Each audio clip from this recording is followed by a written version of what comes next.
मेरा वोट 2014, 7 राज्य 2 केंद्र शासित प्रदेश में इस वक्त 89 सीटों पर मतदान चल रहा है। इस वक्त क्या कुछ प्रतिशत है आपको हम बताते हैं, अलग अलग सीटों की बात आपको बता दें, लेकिन उससे पहले आपको हम दिखा रहे हैं तस्वीरें कि किस तरह से मतदान चल रहा है। गुजरात, बिहार, उत्तर प्रदेश, पंजाब, पश्चिम बंगाल और जम्मू कश्मीर। गुजरात की सभी 26 सीटों पर आज एक बार में ही मतदान हो रहा है और यहां पर मुख्य मुकाबला वडोदरा में है। खुद नरेंद्र मोदी यहां से उम्मीदवार हैं, सामने उनके हैं मधुसूदन मिस्त्री। बिहार की अगर बात करें तो बिहार में भी कांटे की टक्कर है। यहां पर दरभंगा से कीर्ति आजाद है मैदान में, शरद यादव भी मैदान में है। मधेपुरा से 7 सीटों पर यहां पर मतदान हो रहा है। उत्तर प्रदेश की अगर हम बात करें तो उत्तर प्रदेश के 14 सीटों पर मतदान हो रहा है। 2009 में अगर हम देखें तो ये जिन 14 सीटों पर इस बार मतदान हो रहा है, कांग्रेस को 6 सीटें यहां पर मिली थी, बीएसपी को 3। और अगर मतदान प्रतिशत की बात करें तो दोपहर 2 बजे तक 55% मतदान पंजाब में हो चुका है। तो आपको अभी तक के मतदान प्रतिशत हम दिखा रहे हैं। दोपहर 12 बजे तक पश्चिम बंगाल में 38% मतदान हुआ है। 9 राज्यों की 89 सीटों पर मतदान आज चल रहा है, जिसमें कि 2 केंद्र शासित प्रदेश हैं। पंजाब में 55% मतदान हुआ है। 2 बजे तक ये आपको हम इस वक्त लेटेस्ट अपडेट आपको हम दे रहे हैं। बताया ये जा रहा है क्योंकि अलग अलग संवाददाताओं से अलग अलग जो सीट्स हैं वहां पर हमारी बातचीत लगातार हो रही है। बता रहे हैं कि चूंकि गर्मी बेहद है तो इसीलिए उम्मीद की जा रही है कि 3 बजे के बाद ज्यादा शायद मतदान में आंकड़ा देखने को मिले।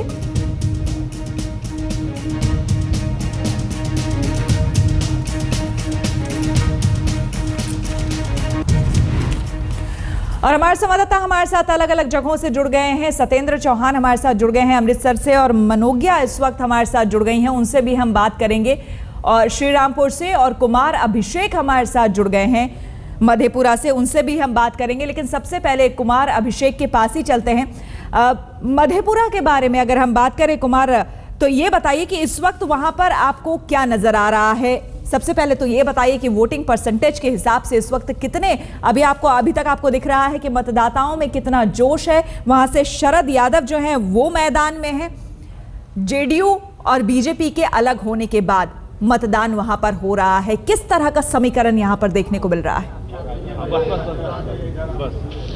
देखिए श्वेता, निश्चित तौर पे मतदान का जो प्रतिशत है इस बार बढ़ने जा रहा है। सुबह से ही काफ़ी तादाद में लोग मतदान केंद्रों पर आए, उन्होंने वोट डाला है।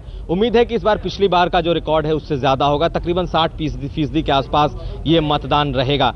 मतदाताओं में बहुत जोश दिखा है शुरू से। दिन में काफ़ी गर्मी थी, वोटर्स कम आए, लेकिन जैसे जैसे शाम हो रही है वैसे वैसे फिर एक बार वोटर्स की तादाद बढ़ती जा रही है। यहाँ पर त्रिकोणीय मुकाबला है श्वेता। साफ तौर पर शरद यादव, पप्पू यादव और बीजेपी के विजय सिंह कुशवाहा हैं, उनके बीच की ये लड़ाई सिमट रही है। मगर एक बार खास तौर पर देखा जा रहा है इस बार की जो समीकरण है लालू यादव का, MY समीकरण, वो बिल्कुल इंटैक्ट दिख रहा है इस पूरे इलाके में। दूसरी तरफ बीजेपी नमो फैक्टर की सवारी कर रही है। नरेंद्र मोदी की यहाँ पे सभाएं हो चुकी हैं और बीजेपी को उम्मीद है कि नरेंद्र मोदी के नाम का लाभ उन्हें यहाँ मिलने जा रहा है। दूसरी ओर शरद यादव हैं, कद्दावर नेता हैं, 4 बार यहाँ से चुनाव लड़े हैं, 4थी बार अपनी किस्मत आजमा रहे हैं यहाँ से।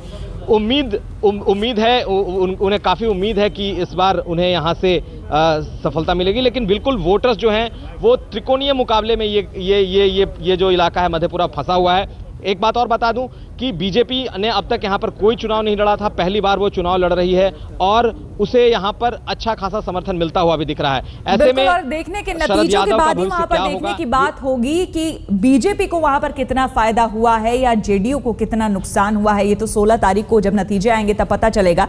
अमृतसर चलते हैं। अमृतसर में हमारे संवाददाता सत्येंद्र चौहान हमारे साथ है। सत्येंद्र, यहाँ पर मुकाबला काफी कड़ा है और दिलचस्प भी है साथ ही साथ, क्योंकि यहाँ से अरुण जेटली भी है और उनके सामने कैप्टन अमरिंदर सिंह है, पूर्व सीएम रह चुके हैं पंजाब के।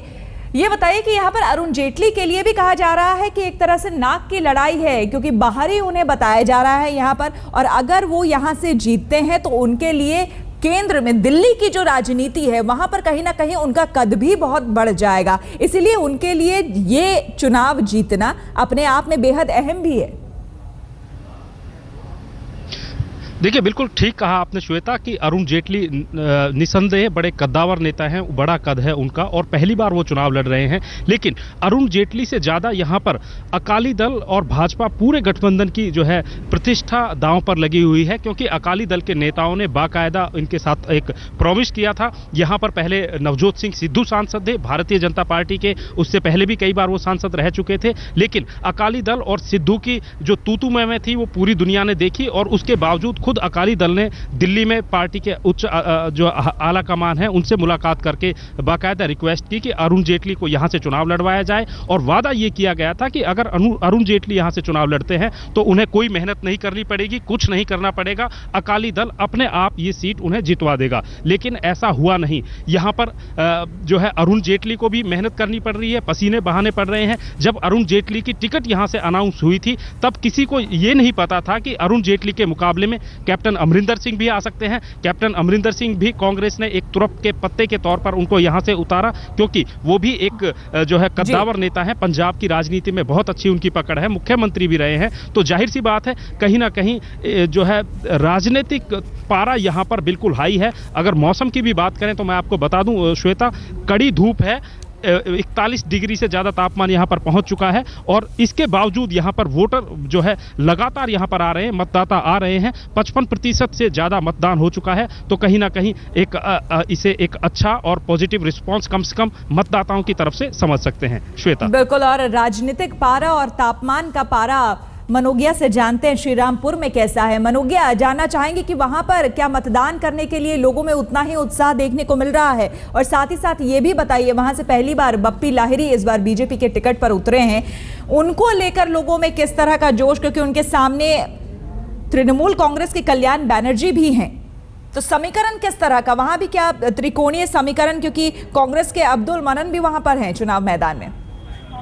बिल्कुल, बहुत ही तगड़ी लड़ाई है। और अगर मैं ये कहूँ कि ये तीनों जो नेता हैं, तीनों कद्दावर नेता हैं और तीनों अपने आप में सक्षम हैं एक दूसरे को टक्कर देने के लिए। बप्पी लहरी जहाँ पे गाना गाकर लोगों के दिलों में रास्ता बनाने की कोशिश कर रहे हैं, वहीं कल्याण बनर्जी ऑलरेडी एक स्टैंडिंग सिटिंग एमपी हैं। और यही कारण है कि तृणमूल कांग्रेस नेत्री ममता बनर्जी के लिए ये मोदी बनाम ममता लड़ाई हो गई है। और ये इस समय वैसी वर्चस्व की लड़ाई है जहाँ पर तृणमूल कांग्रेस अगर नहीं जीती तो हो सकता है भारतीय जनता पार्टी को न ही सिर्फ एक सीट की बढ़त मिले, लेकिन उसके साथ साथ वोटों की भी बढ़त मिलेगी। क्योंकि अब तक पार्टी की अगर पश्चिम बंगाल में बात करें तो 6 से 12% वोटिंग परसेंटेज रहा है, लेकिन इस बार ऐसा माना जा रहा है कि वो बढ़कर 20% हो जाएगा।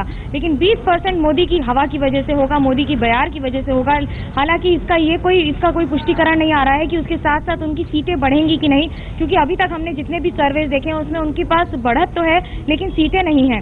लेकिन इस बार जैसे जैसे तापमान बढ़ रहा है, जैसा मुझे कहने की जरूरत नहीं है, पसीना ही बता दे रहा है कि 44 डिग्री सेंटीग्रेड में भी सुबह से ही भले ही बहुत ज्यादा मनोगिया लेकिन दोपहर तक पहुंच रही है, उसमें महिलाओं की अच्छी खासी भागीदारी देखने को मिल रही है। अच्छी खासी संख्या में महिलाएं पहुंच रही हैं मतदान करने के लिए, जो कि काफी अच्छी बात है।